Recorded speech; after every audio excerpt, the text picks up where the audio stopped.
कानून के प्रति डर भी नहीं और सम्मान भी नहीं। और हम लोग 1,80,000 लोगों की जाने जा रही है। कोई लड़ाई में जितने लोग नहीं मरे, कोविड में नहीं मरे, हर साल मर रहे हैं।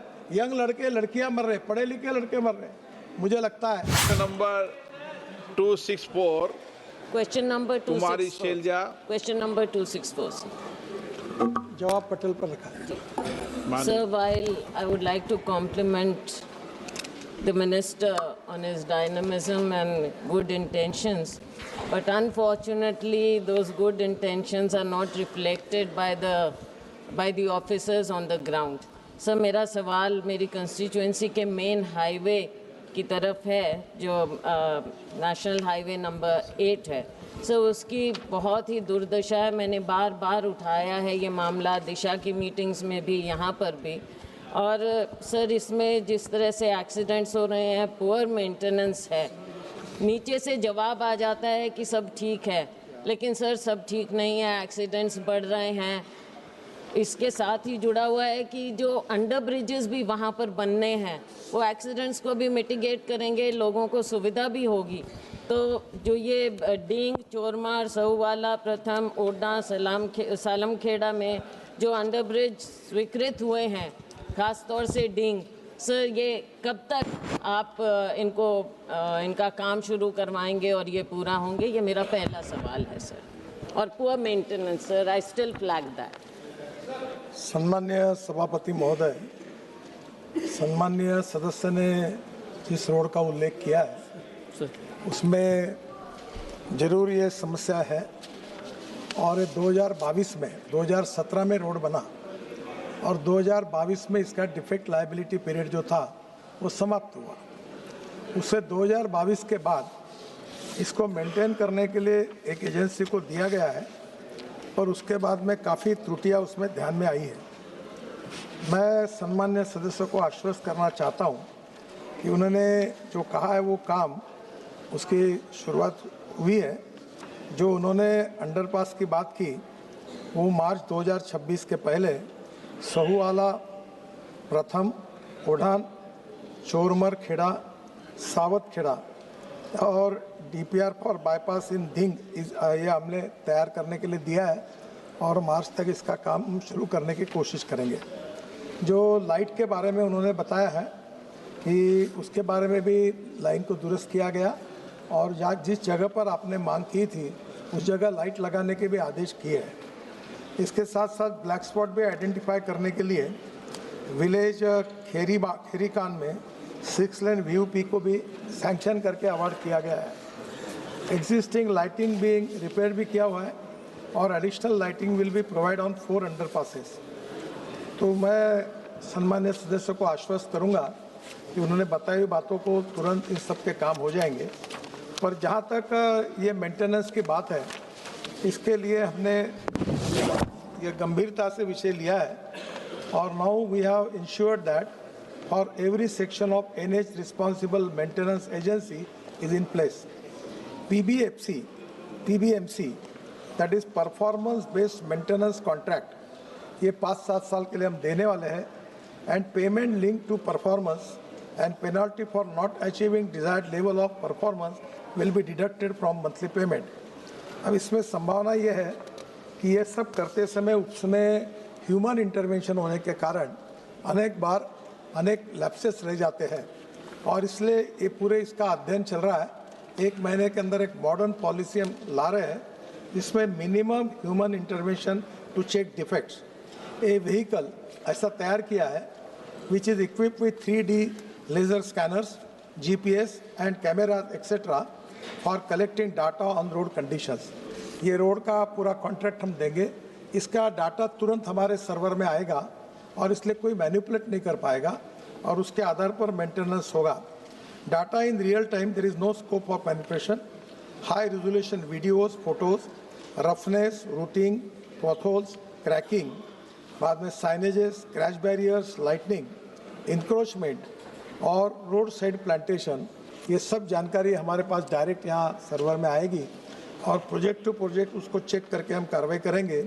Before start of work, before issue of completion certificate at regular intervals of 6 months after completion. तो अब ये टेक्निकली एआई का उपयोग करके पूरे नेशनल हाईवे का हम मेंटेनेंस कर रहे हैं और इसमें जो त्रुटियां हैं आपने जो कहा वो तो प्रोजेक्ट में हमने सुधार दी है, पर इसके बाद बाकी भी प्रोजेक्ट का इस प्रकार से मेंटेनेंस करेंगे। Honour member supplementary. सर अभी थोड़ी क्लैरिटी, क्योंकि पहले अंडर ब्रिजेस की बात हो रही थी डिंग में, लेकिन अभी माननीय मंत्री जी ने बाईपास की बात की है, तो बाद में मुझे क्लैरिटी उसके बारे में चाहिएगी। सर मेरा दूसरा पूरक प्रश्न है, वो सिरसा से ही संबंधित है, जो कि मेरी कंस्टिट्यूएंसी है। सो उसमें दक्षिण बाईपास बनाने की योजना बहुत समय से चल रही है, नेशनल हाईवे 703। सर उसके बारे में अगर माननीय मंत्री जी मुझे अभी बता दें या फिर बाद में लिखित में, जैसे भी आप चाहें, अगर अभी बता पाएँ तो बहुत अच्छा होगा। 703 प्रस्तावित नेशनल हाईवे। एक बाईपास बना हुआ है अध्यक्ष महाराज, दूसरे के बारे में सम्मान्य सदस्य ने मांग की है, उसकी फिजिबिलिटी अब चेक करके फिर निर्णय करेंगे। जहाँ तक आपने ये जो कहा है कि ढिंग, इसमें डीपीआर में हम उसके लिए बाईपास बना रहे हैं, और उसके साथ साथ मैं आपको बताना चाहता हूँ कि ये जो अंडरपास की आप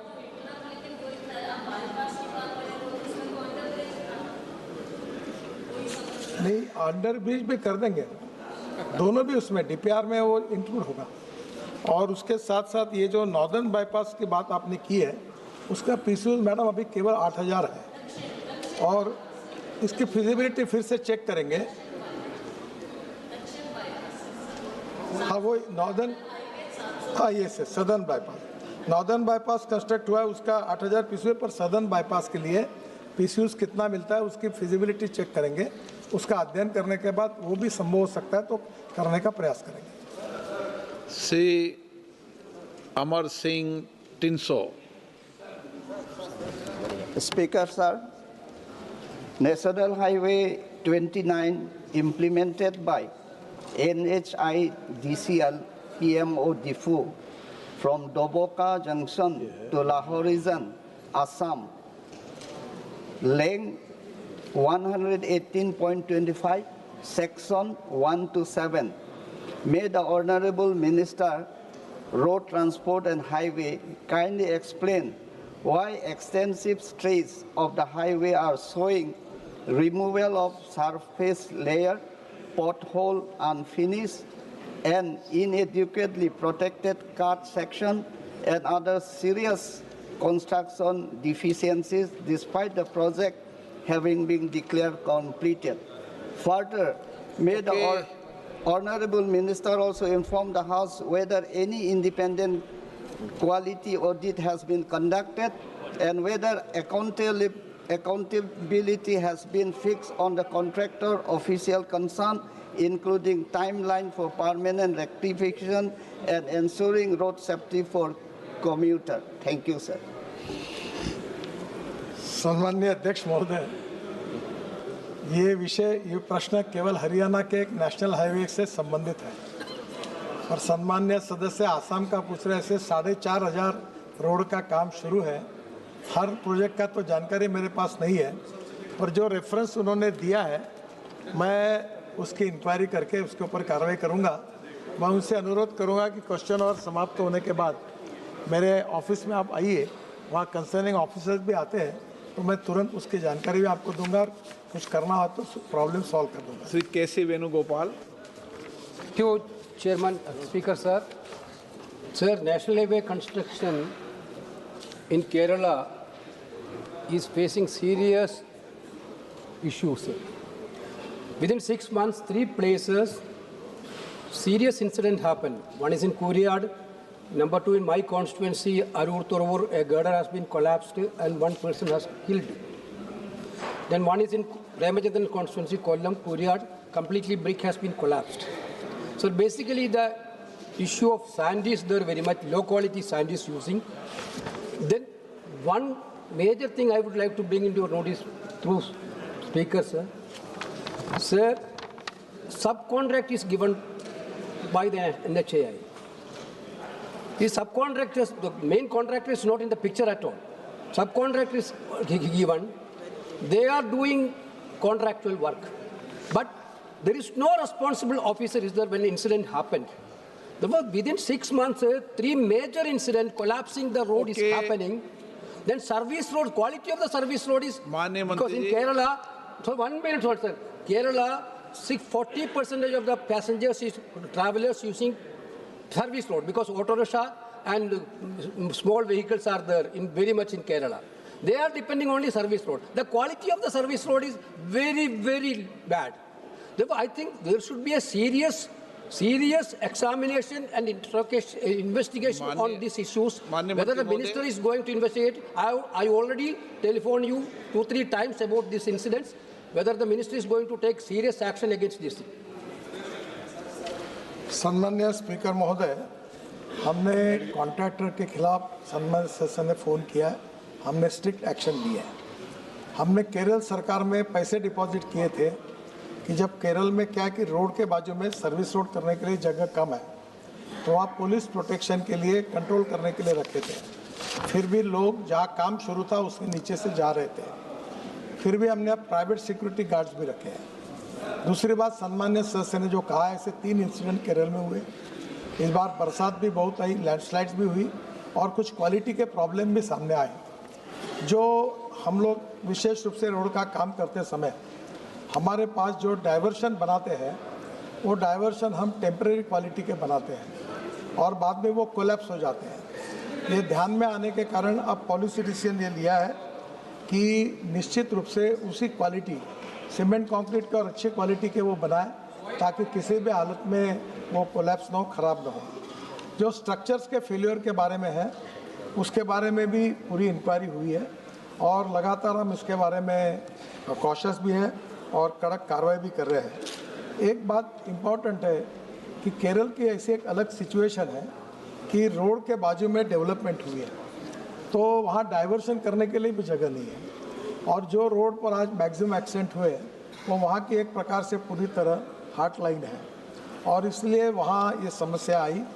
काफ़ी मेंबर ऑफ पार्लियामेंट सम्माननीय इनका मुझे फ़ोन आया था, मैंने उनसे बात भी की।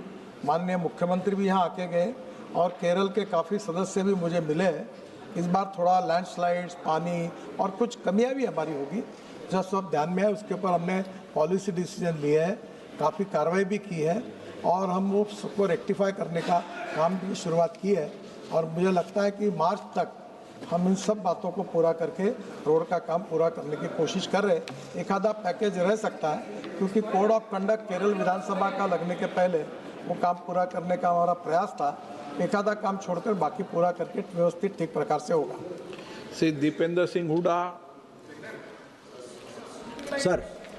सर ये हरियाणा के हाईवे से संबंधित प्रश्न है। 4 दिसंबर को मंत्री जी ने एक और अन्य जो प्रश्न मैंने पूछा था उसके जवाब में मैंने जानकारी चाही थी कि किस प्रदेश में कितने किलोमीटर नेशनल हाईवे और कितने टोल प्लाजा हैं।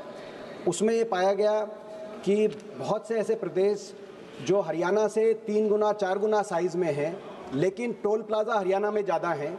हरियाणा में 75 टोल प्लाजा हैं, जहाँ तक कर्नाटक है वहाँ 60 है, गुजरात में 62 टोल प्लाजा हैं और हर कितने किलोमीटर पे एक टोल प्लाजा है NH नेशनल हाईवे में, उसमें ये पाया गया कि देश में सबसे ज़्यादा टोल प्लाजा की कंसंट्रेशन हरियाणा में हर 45 किलोमीटर पे एक NH नेशनल हाईवे का टोल प्लाजा है। देश में 2 ही प्रदेश हैं जो 100 किलोमीटर से कम की ये औसत बढ़ती है। एक सर आपका राजस्थान है जहां हर 62 किलोमीटर पे एक टोल प्लाजा है, हरियाणा में 45 किलोमीटर। यही आंकड़ा जहां तक महाराष्ट्र है वहां 188 किलोमीटर पे एक टोल प्लाजा है, गुजरात में 142 किलोमीटर पे एक टोल प्लाजा है और यहाँ तक कि हमारे पड़ोसी उत्तराखंड में 500 किलोमीटर पे एक टोल प्लाजा है। तो हरियाणा में इतनी जो टोल प्लाजा की संख्या देश में सबसे ज़्यादा और सबसे कलेक्शन भी हरियाणा से ज़्यादा हो रहा है। वो भी आपने जवाब दिया था कि प्रतिवर्ष कितना कलेक्शन किस प्रदेश से आ रहा है। छोटा सा प्रदेश हरियाणा, देश में सबसे ज़्यादा टोल की वसूली हरियाणा से हो रही है।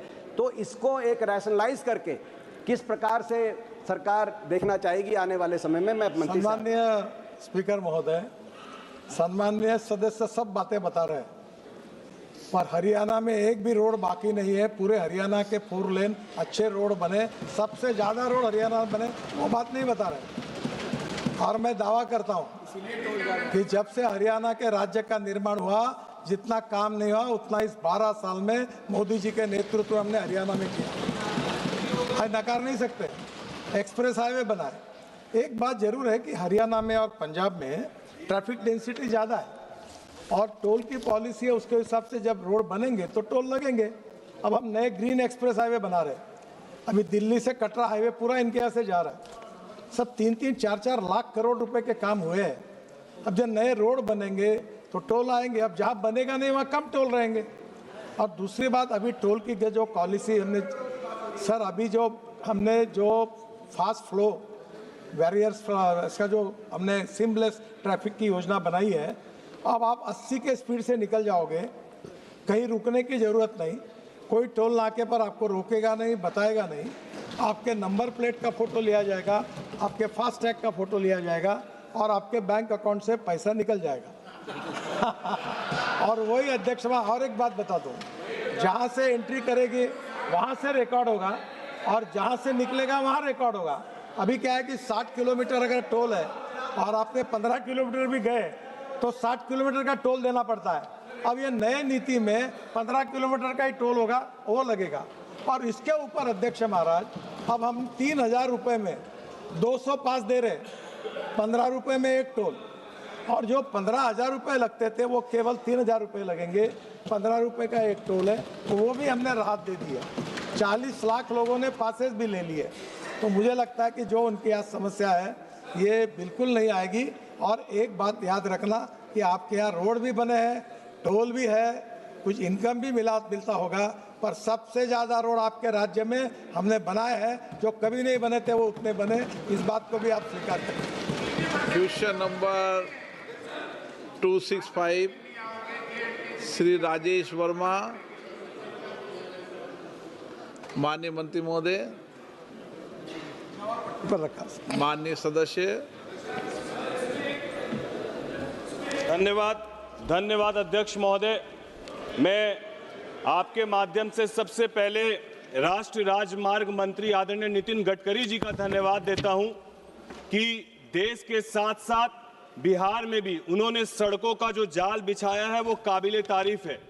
लेकिन मैं उनका ध्यान अपनी लोकसभा खगड़िया लोकसभा की तरफ आकृष्ट करना चाहता हूं, जहां पर जो सबसे पिछड़ी लोकसभा बिहार की है। मैं माननीय मंत्री जी को कहना चाहता हूं कि जब हम लोग पटना से निकलते हैं तो बेगूसराय तक हम लोग को 4 लेन मिलता है, और खगड़िया से जब हम लोग पूर्णिया जाते हैं तो सिंगल लेन होने के कारण लगातार सड़क की दुर्घटनाएं हो रही है। और एक लंबे समय से खगड़िया पूर्णिया NH-31 के निर्माण की मांग चल रही है। मैं माननीय मंत्री जी से जानना चाहता हूं कि इसके निर्माण की स्वीकृति कब तक हम लोग को मिल जाएगी। सम्माननीय अध्यक्ष महाराज, खगड़िया से पूर्णिया ये 4,000 करोड़ रुपए का 143 किलोमीटर का काम हमने मंजूर कर दिया है, पर उसका कैबिनेट अप्रूवल अभी मिला नहीं है। कैबिनेट को नोट सबमिट हुई है और जैसे ही आने वाले 10-15 दिन में मिल जाएगा तो ये काम अवार्ड हो जाएगा। और मुझे लगता है कि ये 4 लेन बनने के बाद जो सम्मान्य सदस्य जो कह रहे हैं वो समस्या नहीं रहेगी और निश्चित रूप से ये 4 लेन का रोड उनका काम ज़्यादा से ज़्यादा महीना 1.5 महीने के अंदर शुरू होगा। टेंडर भी निकाल के रखा हुआ है। Honour member supplementary. धन्यवाद माननीय मंत्री महोदय। मेरा दूसरा प्रश्न है महेशकुट से सोनवर्षा होते हुए सहरसा, मधेपुरा, मुरलीगंज से पूर्णिया तक 177 किलोमीटर की जो सड़क है, जिसकी स्वीकृति 2018 में हुई थी और 1400 करोड़ की लागत से इस सड़क का निर्माण पूर्ण होना था और 2020 तक इस सड़क का निर्माण पूर्ण होना था, लेकिन लगातार समय अवधि बढ़ाई जा रही है। तो मैं माननीय मंत्री से जानना चाहता हूं, क्योंकि मेरी लोकसभा की 3 विधानसभा परवत्ता, बेलदौर और सिमरी बख्तियारपुर से होते हुए यह सड़क जाती है, तो मैं माननीय मंत्री से जानना चाहता हूं कि इसका कार्य कब तक पूर्ण हो जाएगा। सम्माननीय स्पीकर महोदय, ये NH-107 है। इसका पैकेज 1 जो था वो ज्ञानन डेनकी कॉर्पोरेशन को है। इसमें बहुत समस्या आई, डिले इन लैंड एक्विजिशन जो राज्य सरकार के तरफ से हमको मिलता है, change in alignment due to utility shifting issues, contractor भी अड़चन में आ गया, वो लगभग कंपनी अब हालत ख़राब है, फाइनेंशियल इश्यूज उनके थे। फिर delay in ROB design approved by railway ये हुआ, नाउ वर्क प्रोग्रेस में है। 87% काम पूरा हुआ है और मार्च 2026 के पहले ये पोर्शन हम पूरा करेंगे और जो आरओबी है वो अगस्त 2026 तक पूरा होगा। और पैकेज 2 ग्यामन का है, उसका भी इशू यही थे, वो भी 80% पूरा हुआ है, मार्च 2026 तक वो पूरा होगा। श्री मुकेश कुमार दलाल। Thank you, Speaker, sir. Will the Honorable Minister be pleased to reply? Data from the Ministry report, road accidents in India in 2022 reveals that although highway comprises only about 2% of the total road network, they accounted for 36.2% of total road fatalities, that is 61,038. A major reason for this is the persistence of accident black spots. Will the minister please state whether the O&M contracts include a strict time-bound clause for the permanent rectification of identified black spots? And furthermore, if a total accident occurs at a black spot that was identified but not rectified by the concessionaires for over 3 months, is there a provision to hold the concessionaire criminally liable for negotiations? Thank you, sir. सम्मान्य speaker महोदय, सम्मान्य सदस्य जो बात बता रहे वो काफ़ी चिंताजनक है। मैं स्पीकर महोदय आपसे भी अनुरोध करूंगा कि सदन के द्वारा आपके नेतृत्व में इस विषय की तरफ आप भी एड्रेस करके लोगों को जगाने के काम के लिए हमें सहयोग करें। 5 लाख एक्सीडेंट्स होते हैं, 1,80,000 मौतें होती है और 18 से 34 एज ग्रुप में 66% यंग लड़के उनका डेथ हो जाता है। अभी दिल्ली के एम्स ने एक रिपोर्ट दिया है कि अगर ये जो एक्सीडेंट्स होते हैं उसमें अगर हम उनको मेडिकल हेल्प दे सकते हैं तो 50,000 लोगों की जान हम साल में बचा सकते हैं। और इसलिए सम्मान्य स्पीकर महोदय, हमने एक स्कीम तैयार की है, चालू भी हुई है। मैं आप सबका सहयोग मांगता हूं कि रोड पर एक्सीडेंट होता है तो लोगों को लगता है कि कोई लफड़े में पड़े, तो मैं उनसे अनुरोध करूंगा, आप कोई कार्रवाई नहीं होगी, पुलिस तकलीफ नहीं देगा, आप उस विक्टिम को उठाओ, हॉस्पिटल में पहुंचाओ और जो ये काम करेगा उसको हम राहवीर कहेंगे और उसको 25,000 रुपये का अवार्ड देंगे ताकि ये 50,000 लोगों की जान बचे। बचाने के बाद जिस भी अस्पताल में उसको एडमिट करेंगे तो उस हॉस्पिटल में 7 दिन की ट्रीटमेंट और 1.5 लाख रुपए तक हम तुरंत उस हॉस्पिटल को रिम्बर्समेंट करके देंगे ताकि उसकी जान बचे। और मुझे लगता है कि इस काम में अगर ये सहयोग करेंगे तो फ़ायदा होगा। दूसरा, सांसद महोदय, हमने आपकी अध्यक्षता में एक्सीडेंट निवारण कमेटी हर कॉन्स्टिट्यूंसी में स्थापन की है। कलेक्टर उसका सेक्रेटरी है। हर 2 महीने में एक बार मीटिंग करिए, ब्लैक स्पॉट ढूंढिए, सभी यंत्रणाओं को काम को लगाइए और इसको निश्चित रूप से दूर करने की कोशिश करिए। रोड इंजीनियरिंग में सुधार करने के लिए ब्लैक स्पॉट में हमने 7,000 ब्लैक स्पॉट रेक्टिफाई किए हैं, 40,000 करोड़ रुपए मंजूर किए हैं और लगातार ये रेक्टिफाई कर रहे हैं। नए ध्यान में आते वो कर रहे हैं क्योंकि हमारे डीपीआर डिफेक्टिव है, उसको भी सुधारने की कोशिश कर रहे हैं। और ऑटोमोबाइल इंजीनियरिंग में अब 6 एयरबैग्स मैंडेटरी कर दिए है। स्कूटर में हमने 2 helmet free of charge, company जब कोई स्कूटर लेगा तो उसको देने की योजना दी है। इसके साथ मोबाइल पर बात नहीं करना, गाड़ी चलाते समय, स्कूटर चलाते समय, लेन डिसिप्लिन का पालन करना, रास्ता क्रॉस करते समय बीच में नहीं जाना, रेड सिग्नल होगा तो रुकना। अध्यक्ष महाराज, मुझे बड़े दुख के साथ कहना पड़ता है कि ये एक्सीडेंट का संबंध ह्यूमन बिहेवियर से है, कानून के प्रति डर भी नहीं और सम्मान भी नहीं। और हम लोग 1,80,000 लोगों की जाने जा रही है। कोई लड़ाई में जितने लोग नहीं मरे, कोविड में नहीं मरे, हर साल मर रहे हैं, यंग लड़के लड़कियां मर रहे, पढ़े लिखे लड़के मर रहे। मुझे लगता है कि ये पब्लिक एजुकेशन के लिए बहुत इम्पॉर्टेंट है। हम बहुत कोशिश कर रहे हैं, अमिताभ बच्चन से लेकर काफ़ी लोग हम कैंपेन चलाते हैं।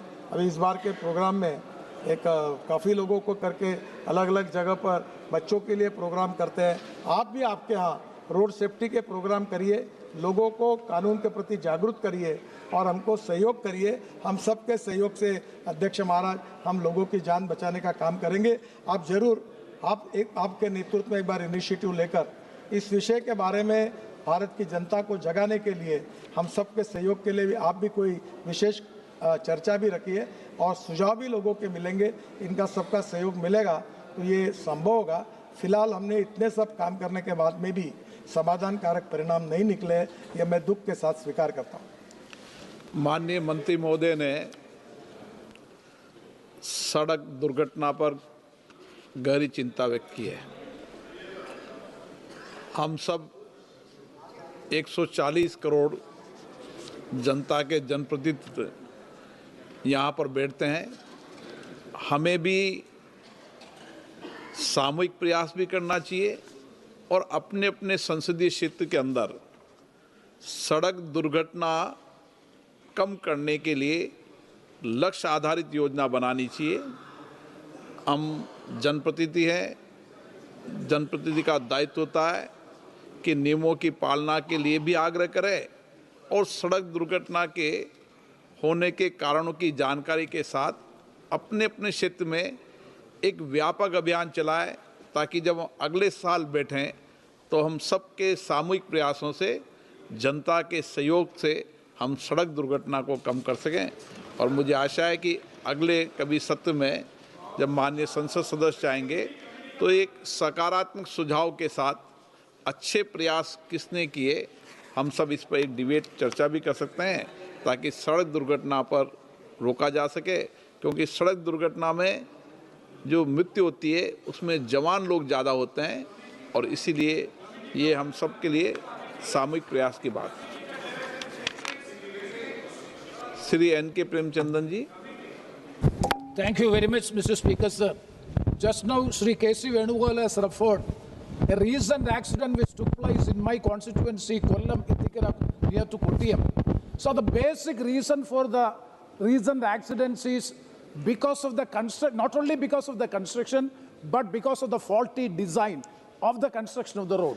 Sir, my specific question to the Honorable Minister is, in the most of the places in Kerala in NH 66, there are retaining earthen walls having more than 30 feet height.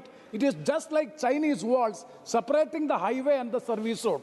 My specific question, and all the places the accident took place because of this. The topographical condition as well as the climatic situation of Kerala is not suited for this retaining earthen wall. So my specific question to the Honorable Minister, through you, sir, whether the government will consider this retaining earthen wall will be converted into concrete highway, elevated highway with pillars. That is highly essential as a basic requirement of the state of Kerala so as to avoid all these accidents. Whether this proposal will be considered by the ministry, that is a definite question which I would like to put in. Thank you very much, Speaker, sir. Sir, whatever the honorable member is suggesting, fortunately he is absolutely correct. Because when we go in for the tender, as far as the tender condition, because of cost saving and because of land acquisition problem, we are making that retaining walls. And in the soil, particularly soil testing, it is to be important before constructing that wall. And the Kerala soil is not permitting for that. And that is to be an engineering problem. So what he is telling to the House is correct. And already we are suggesting for making already elevated road there. And that is to be a costly solution. But because of cost saving every time, our engineers was asking as far as the term and condition concerning with the tender. They are telling me, sir, this is in the tender, we cannot do anything. If suppose we are going to make more expenditure, it will be a problem in the audit. And that is the typical reason. Many times I am listening from the officers. And that's the reason that we have taken the decision in the Kerala, particularly about the retaining wall. We will go for your suggestion and we will construct that. Advocate. अध्यक्ष जी, धन्यवाद अध्यक्ष जी। अध्यक्ष जी, मेरे लोकसभा क्षेत्र नगीना में राष्ट्रीय राजमार्ग 119 से दो शहर में दो रास्ते जाते हैं सर। एक पे रेलवे फाटक है सर, और क्योंकि मंत्री जी अभी बात कर रहे थे कि भाई जान की रक्षा होनी चाहिए, तो सर मेरा आपसे आग्रह है कि हमारे क्षेत्र के लोग जब वहां से निकलते तो 1 किलोमीटर पे फाटक है, वो है टोल सर। मेरी आपसे आग्रह है सर, 10 से 15 किलोमीटर जो ग्रामीण क्षेत्र है उनको टोल से मुक्त किया जाए, उनको पास के उसमें रखा जाए, लोगों को बहुत लाभ होगा सर। आपका भी सब धन्यवाद करेंगे। तो मेरी आपसे मांग है, नगीना क्षेत्र में 2 टोल है सर मेरे यहाँ, किरतपुर में और नगीना में, 10 से 15 किलोमीटर के जो लोग हैं सर, उनको, किसान है सर, उनको टोल मुक्त किया जाए, मेरे आपसे आग्रह है सर। धन्यवाद सर। सर, नई टोल पॉलिसी में अध्यक्ष महाराज, अभी ये जो 15 रुपये का टोल है वो पास मिलेगा तो होगा, और हम कोशिश करेंगे कि अगर 15 किलोमीटर, तो हमने अगले इसमें सूचनाएं दी है कि शहर जब बढ़ते जा रहा है तो उसकी टोल आगे भी लेके जाना है। तो मुझे लगता है सर, नई पॉलिसी में 2026 तक 1050 टोल है टोटल, 350 प्राइवेट टोल है, 650-700 गवर्नमेंट के टोल है। सब टोल पर सोफिस्टिकेटेड AI का उपयोग करके, इंटेलिजेंट ट्रैफिक सिस्टम का उपयोग करके ये पूरी सिस्टम सब जगह लग जाएगी। 80 किलोमीटर के स्पीड से गाड़ी चलेगी, कोई टोल पर रोकेगा नहीं, तकलीफ मिलेगी नहीं। और 3000 रुपये का पास मिला है तो आप 200 द्वार टोल पार कर सकते हैं, और वो 15 रुपये कीमत आती है। जहाँ 15,000 रुपये लगते थे वहाँ 3,000 रुपये में काम हुआ है, तो आम आदमी को राहत भी मिली है, और इससे कोई 2026 के पहले ये खत्म हो जाएगा। Shrimati Priyanka Gandhi. Sir, this is regarding the highway between Chandigarh and Simla, which has very similar issues as the honourable member raised, except that in many places it seems like the retaining wall is so low that those are the very places where the landslide is taking place. So may I request you to please look into the matter? And may I also request you to grant me an appointment? I've been asking since June to talk about my constituency, sir. Madam, आज question our के बाद आप आ जाइए, कभी भी आइए, मेरा दरवाज़ा हर समय खुला रहता है, अपॉइंटमेंट लेने की भी ज़रूरत नहीं होती, आप कभी आइए। ये जो कह रही है चंडीगढ़ से शिमला तक, मनाली तक या शिमला तक, तो ये वहाँ भी प्रॉब्लम वही है कि हिमालयन टेरिन में सब जगह यही समस्या है, और हमने कॉन्ट्रैक्टर भी उसमें से निकल गए हैं।